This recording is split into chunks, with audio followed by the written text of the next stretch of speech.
Alam mo ba na may batang Pilipino na nag-upload ng video sa YouTube at dahil doon, binago ang buong buhay niya, maganda man o hindi. Si Charis Pempenco ay 11 taong gulang pa lang nang makita siya ng buong mundo. Ang tinig niya ay nagdala sa kanya mula Kabuyao hanggang sa entablado ni Oprah, ni Ellen at ni David Foster. Naging bituin siya bago pa man siya naging dalaga. Pero may isang katotohanan na matagal niyang itinago.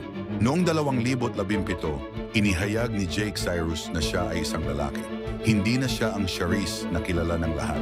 Sa loob ng ilang araw, nawalan siya ng mga endorsement, nawala ang kanyang kanta sa radyo, at halos lahat ng itinayo ng industriya para sa kanya. Alam niya ang magiging presyo, tinanggap pa rin niya. Iyon ang pinakamahirap na uri ng tapang. Hindi ang tapang na walang natatalo, kundi ang tapang na alam mong mawawalan ka at pipiliin mo pa rin ang katotohanan. Ang tanong ngayon ay para sa atin. Gaano kaya kalaki ang ating katapatan sa ating sarili?